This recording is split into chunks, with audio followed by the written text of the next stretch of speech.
ఓం నమ శివాయ. శ్రీ మాత్రే నమః. ఓం శ్రీ సాయిరామ్. అందరికీ నమస్కారం అండి. రేపే నవంబర్ 1 కార్తీక ఏకాదశి. సాయంత్రం 6:15 నుండి 7:20 మధ్యలో ఇది వేసి దీపం పెడితే చాలు, నెలంతా ధనం వస్తూనే ఉంటుంది. నెలంతా ఎటువంటి కష్టాలు రాకుండా ఉంటాయి, ఎటువంటి సమస్యలు రాకుండా ఉంటాయి, ఎటువంటి బాధలు రాకుండా ఉంటాయి. చాలా అద్భుతమైన ఫలితాలు వస్తాయి. నెలంతా ధనానికి లోటు రాదు. కాబట్టి తప్పనిసరిగా ఈ 1 తారీఖున ఇది వేసి దీపం పెట్టండి. ఈ నవంబర్ నెల కార్తీక శనివారం ఏకాదశి తిథిలో శతభిష నక్షత్రంతో ప్రారంభం అవబోతుంది. కనుక ఈ నవంబర్ నెలలో చాలామందికి కలిసి రాదు. ఆరోగ్యపరంగా అనేక సమస్యలు వస్తాయి. వైరల్ ఫీవర్స్ వస్తూ ఉంటాయి. కనుక ప్రతి ఒక్కరూ ఈ నవంబర్ నెలలో ఎంతో జాగ్రత్తగా ఉండండి. ఈ నెలలో యాక్సిడెంట్లు జరిగే అవకాశాలు కూడా ఉన్నాయి. కనుక డ్రైవింగ్ చేసేటప్పుడు జాగ్రత్తగా డ్రైవ్ చేయండి. బండిలో ఒక వెల్లుల్లి రెబ్బను పెట్టుకొని డ్రైవ్ చేస్తే ప్రమాదాల బారిన పడకుండా ఉంటారు. అలాగే ఈ నెలలో భార్యాభర్తల మధ్య గొడవలు జరుగుతూ ఉంటాయి. కనుక ప్రశాంతంగా ఉండండి, గొడవలు పడవద్దు. మిమ్మల్ని మీరు కంట్రోల్ చేసుకోండి. ఇక నెల ప్రారంభమయ్యే రోజున అనగా ఈ 1 తారీఖు రోజున అందరూ కూడా గుర్తుపెట్టుకొని ఇంట్లో ఇది వేసి దీపం పెడితే చాలు, నెలంతా మీకు డబ్బు వస్తూనే ఉంటుంది, ఎటువంటి కష్టాలు రాకుండా ఉంటాయని జ్యోతిష పండితులు కూడా చెప్తూ ఉన్నారు. మరి ఇంతకీ ఈ 1 తారీఖున ఏది వేసి దీపం పెడితే నెలంతా మీకు కలిసి వస్తుంది అనే విషయాన్ని ఇప్పుడు ఈ వీడియోలో వివరంగా తెలుసుకుందాం. ఫ్రెండ్స్, ఫస్ట్ అయితే శ్రీ మాత్రే నమః అని కామెంట్ చేయండి. అలాగే ఈ వీడియోకి ఒక లైక్ కొట్టి మా ఛానల్ని సబ్స్క్రైబ్ చేసుకొని మాకు సపోర్ట్ చేయండి. ప్రతి నెల వచ్చే 1వ తేదీకి ఒక విలక్షణమైన శక్తి ఉంటుంది. అది ఒక కొత్త ఆరంభానికి సంకేతం. నెలలోనే మిగిలిన 30 రోజులు ఎలా గడుస్తాయో అనేది మనం ఆ మొదటి రోజున ఎలా ప్రవర్తిస్తాం, ఎలాంటి పనులు చేస్తాం అనే దానిపైన ఆధారపడి ఉంటుంది.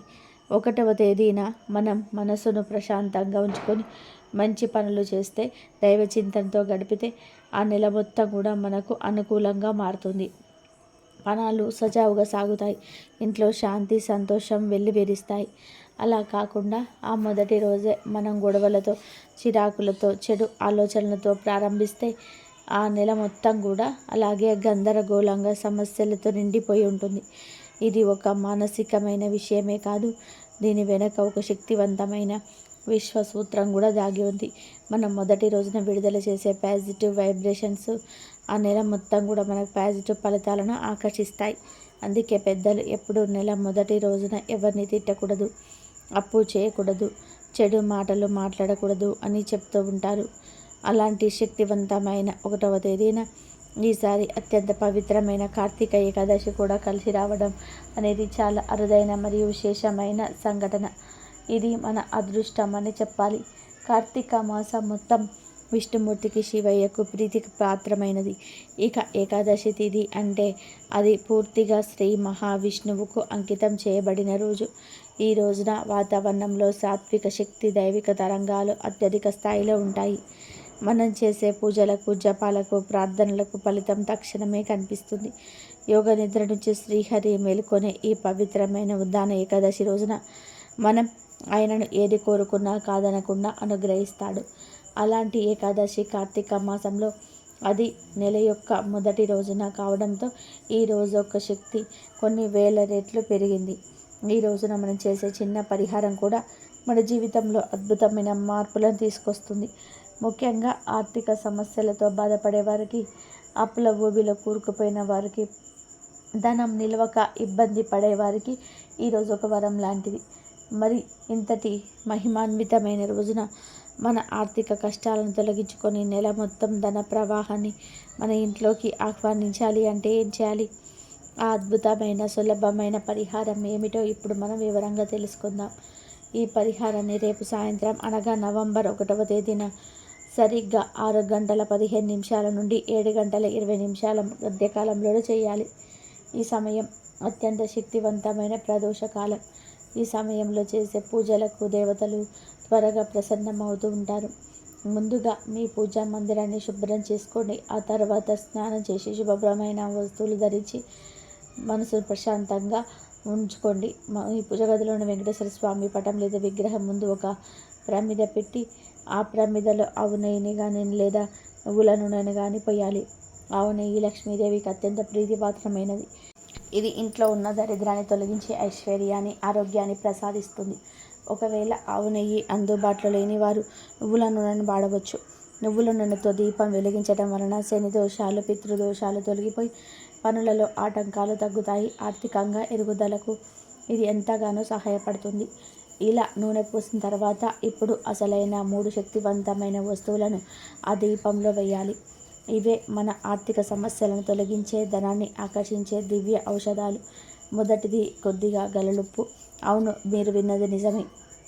వంటకు వాడే సాధారణమైన గలడుప్పు. ఈ ఉప్పుకు మన శాస్త్రంలో అత్యంత ప్రాముఖ్యత ఉంది. ఉప్పు సముద్రం నుంచి పుట్టింది. సాక్షాత్తు మహాలక్ష్మీదేవి కూడా క్షీరసాగర మదనంలో సముద్రం నుండే ఉద్భవించింది. ఆ విధంగా చూస్తే ఉప్పు లక్ష్మీదేవికి సోదర సమానం. అందుకే ఉప్పులో లక్ష్మీదేవి అంశ ఉంటుందని మన పెద్దలు చెప్తూ ఉంటారు. ఉప్పుకు ఉన్న అతిపెద్ద గుణం ఏమిటి అంటే అది పరిసరాలలో ఉన్న నెగటివ్ ఎనర్జీని, దిష్టి దోషాన్ని, దరిద్రానికి తనలోకి పీల్చేసుకుంటుంది. మనం ఆ ఉప్పును దీపంలోని నువ్వుల నూనెలో వేసినప్పుడు అది మన ఇంట్లో, మన కుటుంబ సభ్యులపై ఉన్న సకల ప్రతికూల శక్తులను ఆకర్షించి దీపం వెలిగినప్పుడు ఆ జ్యోతిల దగ్ధం చేస్తుంది, అంటే కాల్చివేస్తుంది. మన దరిద్రమంతా కూడా ఆ దీపంలోకి కాలి బూడిదైపోతుంది. కనుక ఉప్పు వేసి ఉప్పుతో పాటు ఒక యాలక్కాయ కూడా వేయండి. యాలక్కాయను సుగంధ ద్రవ్యాల రాణి అంటారు. దీనికి ఉన్న సువాసన అమోఘమైనది. లక్ష్మీదేవి గంధప్రియ అని అంటారు. అంటే అమ్మవారికి సువాసనలంటే ఎంతో ఇష్టం. ఎక్కడైతే మంచి పరిమళం ఉంటుందో అక్కడికి అమ్మవారు ఆకర్షితురాలై వస్తుంది. యాలక్కాయ శుక్ర గ్రహానికి సంబంధించింది. శుక్రుడు జాతకంలో బలంగా ఉంటేనే ఒక వ్యక్తికి ధనము, సంపద, సుఖవంతమైన జీవితం లభిస్తాయి. మరి యాలక్కాయను కొద్దిగా నలిపి దాన్ని గింజలను బయటకు కనిపించేలాగా చేసి దీపంలో వేయాలి. అలా వేయడం వలన దానిలోని సుగంధ తైలాలు నూనెలో కలిసి దీపం వెలిగినప్పుడు ఆ సువాసన ఇల్లంతా వ్యాపిస్తుంది. ఈ పరిమళం మన ఇంట్లోకి పాజిటివ్ ఎనర్జీని, శుభాలను, ముఖ్యంగా ధనాన్ని ఆకర్షించే ఒక అయస్కాంతంలా పనిచేస్తుంది. అలాగే చిటికెడు పసుపును కూడా ఈ దీపంలో వేయండి. పసుపు లేనిదే ఏ శుభకార్యము జరగదు. పసుపు మంగళకరానికి ప్రతీక. పసుపుకున్న మరొక శక్తివంతమైన గుణం ఏమిటి అంటే ఇది ఒక రక్షణ కవచంలా పనిచేస్తుంది. దుష్ట శక్తులను దరి చేరనివ్వదు. మనం చేసే పూజకు ఎలాంటి ఆటంకం రాకుండా కాపాడుతుంది. ఈ పసుపును దీపంలో వేయడం వల్ల దైవిక శక్తి తోడవుతుంది, మనకు అదృష్టం కలిసొస్తుంది. ఈ 3 వస్తువులను అంటే చిటికెడు గలడుప్పు, నలిపిన యాలక్కాయ, చిటికెడు పసుపు దీపంలో నూనెలో వేసి ఆ తర్వాత 2 ఒత్తులు వేసి దీపాన్ని వెలిగించాలి. దీపం వెలిగించి వెంకటేశ్వర స్వామి వారికి నమస్కరించి ఓం నమో భగవతే వాసుదేవాయ నమః లేదా ఓం శ్రీ వెంకటేశ్వరాయ నమః అనే మంత్రాన్ని 11 సార్లు జపించండి. ఆ తర్వాత స్వామి ముందు కూర్చొని మీ కష్టాలను, మీ ఆర్థిక ఇబ్బందులను చెప్పుకొని, స్వామి, ఈ కార్తీక ఏకాదశి రోజున ఈ పవిత్ర దీప సాక్షిగా నేను వేడుకుంటున్నాను. నా ఇంట్లో ఉన్న ఆర్థిక సమస్యలను, అప్పుల బాధను, సకల దరిద్రాలను ఈ దీప జ్యోతిలో దగ్ధం చేసి నా ఇంటిని స్థిర సంపదలతో, సుఖ సంతోషాలతో నింపు తండ్రి. ఈ నెల మొత్తం మాకు ధనానికి లోటు లేకుండా చూడు అని మనస్ఫూర్తిగా ప్రార్థించుకోండి. ఈ విధంగా చేయడం వల్ల ఆ దీపం నుండి వెలువడే శక్తివంతమైన కిరణాలు మీ ఇంటి మూలమూలలా ప్రసరించి అక్కడ పేరుకుపోయిన నెగిటివ్ ఎనర్జీని తానంతలు దరిద్ర దేవతను తరిమి కొడుతుంది. అల్లుడుపు మీ దరిద్రాన్ని కాల్చివేస్తుంది. యాలక్కాయ సువాసనను లక్ష్మీదేవిని మీ ఇంటికి ఆకర్షిస్తుంది. పసుపు మీకు దైవ రక్షణ, గురుబలాన్ని అందిస్తుంది.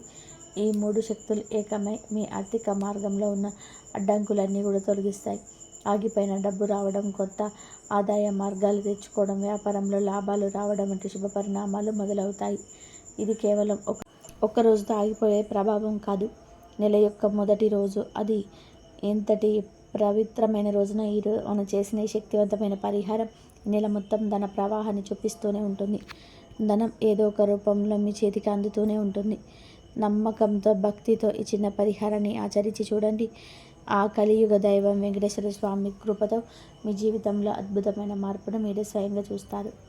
కనుక మీరు కూడా రేపు 1వ తారీఖున ఈ వస్తువులు వేసి దీపం పెట్టి నెలంతా కూడా సంతోషంగా జీవించండి. కార్తీక శుద్ధ ఏకాదశిని ప్రబోధన ఏకాదశి, బృందావన ఏకాదశి అనే పేరుతో పిలుస్తారు. ఆషాఢ శుద్ధ ఏకాదశి రోజున పాలకడిలో యోగ నిద్రకు ఉపక్రమించిన శ్రీ మహావిష్ణువు కార్తీక ఏకాదశిన మేల్కొంటాడని పురాణ కథనం. కార్తీక శుద్ధ ఏకాదశికే బోధన ఏకాదశి అని, దేవ ప్రబోధిని అని ఏకాదశి అని, ఉద్దాన ఏకాదశి అని పేర్లు. తొలి ఏకాదశి రోజున శయనించిన శ్రీ మహావిష్ణువు ఈ ఏకాదశి రోజున యోగ నిద్ర నుంచి మేలుకునే రోజు కాబట్టి ఇది ఉద్దాన ఏకాదశి అయింది. దీనిని హరిబోధిని ఏకాదశి అని కూడా అంటారు. తొలి ఏకాదశి నాడు ప్రారంభమైన చాతుర్మాస్య వ్రతం ఈ ఏకాదశితో ముగుస్తుంది. మహాభారత యుద్ధంలో భీష్ముడు ఈ ఏకాదశి నాడే అస్త్ర సన్యాసం చేసి అంపశయం మీద శయనిస్తాడు. యజ్ఞవల్క మహర్షి ఈరోజు జన్మించాడు. ఈ రోజున ఉపవాసం ఉండి విష్ణువును పూజించి రాత్రి జాగరణ చేయాలి. మరునాడు ద్వాదశి గడియలుండగానే విష్ణు పూజ చేసి పారాయణం చేసి భోజనం చేసి వ్రతాన్ని ముగించాలి. ఈ ఏకాదశి రోజున చేసే విష్ణు పూజలకు కోటి జన్మల పుణ్య ఫలితాన్ని పొందవచ్చు. కాబట్టి ఈ ఏకాదశి నాడు తప్పకుండా విష్ణుమూర్తిని కానీ వెంకటేశ్వర స్వామి వారిని కానీ పూజించండి. ఈరోజు పూజ చేసే ఆడవారు తలస్నానం చేసి ఇల్లంతా పసుపు నీళ్ళు చల్లుకొని ఇంట్లో స్వామివారికి పూజ చేయాలి. స్వామివారికి అత్యంత ప్రీతికరమైనటువంటి వాటిలో తులసి దళాలు ఒకటి. కాబట్టి మీ పూజ గదిలో ఉన్న స్వామివారి పటం ముందు కొన్ని తులసి దళాలను పెట్టి స్వామివారికి దీపారాధన చేయండి. ఈ రోజున నువ్వుల నూనెతో దీపారాధన చేయాలి. ముఖ్యంగా స్వామివారి పూజలో ఒక పిండి దీపాన్ని వెలిగిస్తే మంచిది. అప్పుల సమస్యలతో బాధపడేవారు ఈరోజు 11 యాలకులను ఒక దారానికి గుచ్చి ఒక యాలకుల మాలను తయారు చేసి ఆ యాలకుల మాలను స్వామివారి పటానికి వేయండి. ఈ రోజున స్వామివారికి ఆ యాలకుల మాలను సమర్పిస్తే అప్పుల సమస్యలన్నీ కూడా తొలగిపోతాయి. ఇక స్వామివారికి నైవేద్యంగా ఒక బెల్లం ముక్క నివేదించండి. ఇంకా ఏకాదశి స్వామివారిని పూజించేటప్పుడు ఓం గోవిందాయ నమః అనే మంత్రాన్ని చదువుతూ పూజ చేయండి. చివరిగా స్వామివారికి ఆరతిచ్చి నమస్కారం చేసుకోండి.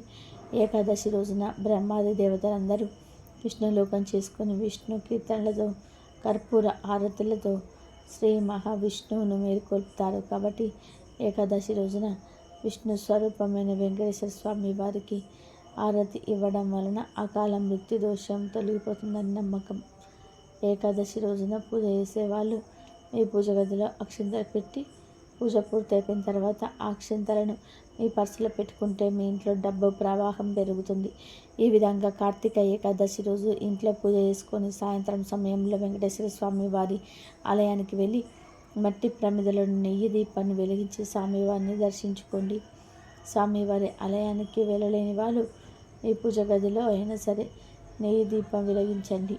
ఈ విధంగా కార్తీక ఏకాదశి రోజున వెంకటేశ్వర స్వామి వారిని పూజిస్తే కోటి ఏకాదశులకు పూజ చేసిన ఫలితం వస్తుంది కనుక తప్పనిసరిగా ఈరోజు అందరూ ఇంట్లో పూజ చేసుకోండి. అలాగే ఈ కార్తీక ఏకాదశి నాడు తులసి చెట్టును పూజించిన వారికి కోటి జన్మల పుణ్య ఫలితం లభిస్తుంది. ఈరోజు ఉదయం సూర్యోదయ సమయంలో కానీ లేదా సాయంత్రం సూర్యాస్తమయ సమయంలో కానీ తులసి కోట ముందు నెయ్యి దీపం వెలిగించి తులసి చెట్టు 3 ప్రదక్షిణాలు చేసి తులసి మాతకు నమస్కారం చేస్తే మీ మనసులో ఏది కోరుకున్నా సరే అది ఖచ్చితంగా కూడా నెరవేరుతుంది. కాబట్టి లక్ష్మీదేవి అనుగ్రహంతో మీ ఇల్లంతా ఐశ్వర్యంతో నిండిపోతుంది. అంతేకాదు ఈ ఏకాదశి రోజున శ్రీ మహావిష్ణువు రావి చెట్టులో కొలువై ఉంటాడని భావిస్తూ ఉంటారు. కాబట్టి ఈ ఏకాదశి రోజున రావి చెట్టుకు చెంబెడు నీళ్లు పోసి రావి చెట్టుకు ప్రదక్షిణాలు చేస్తే కోరిన కోరికలన్నీ కూడా నెరవేరుతాయి. అన్నిటికంటే ముఖ్యంగా ఈ ఏకాదశి నాడు విష్ణు స్వరూపమైన తాబేలు విగ్రహాన్ని మీ ఇంటికి తెచ్చుకొని మీ పూజ గదిలో పెట్టుకుంటే మీ ఇంట్లో ఉన్న డబ్బు కష్టాలన్నీ కూడా తొలగిపోతాయి. విష్ణుదేవుడి ఆశీర్వాదంతో విపరీతమైన డబ్బు మీ ఇంటికి వరిస్తుంది. ఇక ఈ కార్తీక ఏకాదశి రోజున ఉపవాసం ఉంటే అశ్వమేధ యాగాలు చేసిన పుణ్యం లభిస్తుంది. కోటి ఏకాదశులకు ఉపవాసం ఉన్నంత ఫలితం వస్తుంది. ఏకాదశి రోజున ఉపవాసం ఉన్న వారికి సిరి సంపదలు కలగడంతో పాటు సర్వ పాప పరిహారం కలుగుతుంది. కుదిరిన వారందరూ కూడా ఈ ఉపవాసం ఉండండి. ఉపవాసం ఉండలేని వారు సాత్విక ఆహారం తీసుకోవచ్చు. అంటే ఉప్పు, కారం, నూనె వంటి ఇట్లా వండిన ఆహారం కానీ తీసుకోండి. ఉల్లిపాయ మరియు వెల్లుల్లికి వీలైనంత వరకు దూరంగా ఉండాలి. ఈ పవిత్రమైన ఏకాదశి నాడు ఒక చిన్న దానం చేసినా సరే జన్మ జన్మల పుణ్యం కలుగుతుంది. కనుక ఈ పవిత్ర ఏకాదశి రోజున బియ్యం, గోధుమలు అలాగే బెల్లం దానం చేస్తే మీ ఇంట్లో ధనధాన్యాలకు లోటు ఉండదని, సుఖ సంతోషాలకు లోటు ఉండదని పెద్దలు చెప్తూ ఉన్నారు. అలాగే ఈ ఏకాదశి నాడు విష్ణుమూర్తి ఆలయాన్ని దర్శిస్తే కోటి రెట్ల పుణ్యం లభిస్తుందని బ్రహ్మదేవుడు నారద మహర్షికి తెలిపాడు. కనుక తప్పనిసరిగా ఈరోజు దగ్గరలో ఉన్న విష్ణు ఆలయానికి వెళ్ళండి. ఇంట్లో తులసి మొక్క లేనివారు ఏకాదశి రోజున మీ ఇంటికి తులసి మొక్కను తెచ్చుకుంటే లక్ష్మీదేవిని మీ ఇంటికి ఆహ్వానించినట్టే. ఈ వివాహంకి అడ్డంకులు ఏర్పడుతున్న, మంచి సంబంధాలు కుదరకపోయినా ఈ ఏకాదశి రోజున తులసి మొక్క ముందు 5 నెయ్యి దీపాలు వెలిగించి తులసికి ఆరతి ఇస్తే మంచి సంబంధాలు కుదురుతాయి, వివాహానికి అడ్డంకులు తొలగిపోతాయి. అలాగే ఈ ఏకాదశి రోజున స్త్రీలు కంటతడి పెట్టకూడదు. స్త్రీలు కంటతడి పెట్టినా ఇంట్లో లక్ష్మీదేవి అసలు ఉండదు. అలాగే ఈరోజు ఎవరికి అప్పు ఇవ్వవద్దు, అప్పు తీసుకోవద్దు. ఇలా చేయడం వల్ల మీ కుటుంబానికి అనారోగ్య సమస్యలు ఏర్పడతాయి. కనుక ఈ తప్పు పనులు చేయకుండా జాగ్రత్తగా ఉండండి. అలాగే ఈ రోజున చేసే గోసేవకు జన్మజన్మల అదృష్టం కలుగుతుంది. కాబట్టి ఈ రోజున మీరు దగ్గరలో ఉన్న గోశాలకు వెళ్ళి గోమాతకు పచ్చిగడ్డిని ఆహారంగా తినిపించండి. అలాగే అరటి పండ్లను కూడా తినిపించండి. ఇలా ఏకాదశి రోజున గోమాతకు ఆహారం తినిపిస్తే మీ కుటుంబం మొత్తానికి సకల ఐశ్వర్యాలు వరిస్తాయి. ఈ కలియుగంలో చాలామందికి ఏకాదశి ప్రాముఖ్యత తెలియటం లేదు. ఏకాదశి రోజు రకరకాల తప్పులు చేస్తూ ఉన్నారు. ఏకాదశి అంటే ఏక ప్లస్ దశ అంటే 11 అని అర్థం. 5 జ్ఞానేంద్రియాలు, 5 కర్మేంద్రియాలు, ఒక మనస్సు. ఈ 11 ఉండబట్టే మన జీవితం ముందుకు నడుస్తుంది. ఈ 11 ఇంద్రియాలను పవిత్రంగా అదుపులో ఉంచుకోవడమే ఏకాదశి. నాలుక, ముక్కు, చెవి, కన్ను, చర్మం ఇవి 5 జ్ఞానేంద్రియాలు. వీటి వలనే మనకు సెన్స్ తెలుస్తుంది. ఏకాదశి రోజు ఈ 5టిని పవిత్రంగా ఉంచుకోవాలి. నాలుకను పవిత్రంగా ఉంచుకోవడానికి మాంసం, మద్యం, తాంబూలం వేసుకోవడం, పరుల తిండిని ఏకాదశి రోజు పక్కన పెట్టేయాలి. అలాగే చెవి, ముక్కు, కన్ను, చర్మం వీటికి సంబంధించి కూడా పవిత్రంగా ఉండాలి. అంటే ఇరుగు పొరుగు వారి మీద చాడీలు వినకుండా, చూడకూడనివి చూడకుండా ఉంటే అప్పుడు ఈ జ్ఞానేంద్రియాలను పవిత్రంగా ఉంచుకున్నట్లు అవుతుంది. అలాగే ఏకాదశి రోజు అసలు అభ్యంగన స్నానం చేయకూడదు. అంటే తలంటు స్నానం చేయకూడదు. ఎందుకంటే అది భోగదాయకం. అలాగే ఏకాదశి రోజు క్షవరం చేయించుకోకూడదు. తల మీద నీటి పోసుకొని స్నానం చేయవచ్చు. మృతిక స్నానం చేస్తే ఇంకా మంచిది. మృతిక స్నానం అంటే మట్టిని, నువ్వుల పిండిని, ఆవు పేడను ఈ మూడింటిని కలిపి ఒంటికి పట్టించుకొని స్నానం చేస్తే దానిని మృతికా స్నానం అంటారు. ఈ 3 పదార్థాల దివ్యమైన ఔషధ గుణాలను కలిగి ఉంటాయి. ఈ మృతిక స్నానం చేసే శరీరానికి చాలా మేలు జరుగుతుంది. వాక్కు, చేతులు, కాళ్ళు, మలద్వారం, మూత్రద్వారం ఈ 5 కర్మేంద్రియాలు. ఈ కర్మేంద్రియాలతో కూడా ఎటువంటి తప్పులు చేయకూడదు. అంటే పరులను నిందించకూడదు, బాధ పెట్టకూడదు. పాషాండులతో చర్చలకు, వాదనలకు దిగకండి. అలాగే దశమి రాత్రి నుంచి ద్వాదశి రోజు పారాయణం చేసే వరకు కూడా బ్రహ్మచర్యం పాటించాలి. ఇలా ఈ తప్పులు చేయకుండా ఉండగలిగితే కనుక జ్ఞానేంద్రియాలు, కర్మేంద్రియాలు, మనస్సు ఇవన్నీ కూడా పవిత్రంగా ఉంటాయి. ఇది ఏకాదశి చేసే పద్ధతి. దీనితో పాటుగా ఏకాదశి పూజ చేసుకోవాలి. ఏకాదశి ఉపవాసాన్ని 12 ఏళ్లలోపు పిల్లలు, 65 ఏళ్ళు దాటిన వృద్ధులు చేయకూడదు. ఏకాదశిని గృహస్థులు, బ్రహ్మచారులు, సన్యాసులు, వితంతువులు ఎవరైనా సరే చేసుకోవచ్చు. ఏ కులం వారైనా సరే చేసుకోవచ్చు. కాబట్టి ఆరోగ్యపరంగా, ఆధ్యాత్మిక పరంగా ఎన్నో ప్రయోజనాలు అందించే ఏకాదశిని ఎవరు కూడా వదలవద్దు. ఏకాదశిని ఆచరించి శుభ ఫలితాలను పొందండి. విష్ణుమూర్తి అనుగ్రహంతో సంతోషంగా జీవించండి. ఈ వీడియో కనుక మీకు నచ్చినట్లయితే ప్లీజ్ లైక్ చేయండి, షేర్ చేయండి, సబ్స్క్రైబ్ చేయండి. మరొక మంచి వీడియోతో మళ్ళీ కలుద్దాం. కాబట్టి ఈ ఏకాదశి వ్రతం చేసి ఆయురారోగ్య అష్టైశ్వర్యాలతో ఉండండి. ఆ స్వామివారి, అమ్మవారి అనుగ్రహం పొంది మీరు కూడా సుఖంగా, సంతోషంగా ఉండాలని మనస్ఫూర్తిగా కోరుకుంటున్నాను. ధన్యవాదాలు.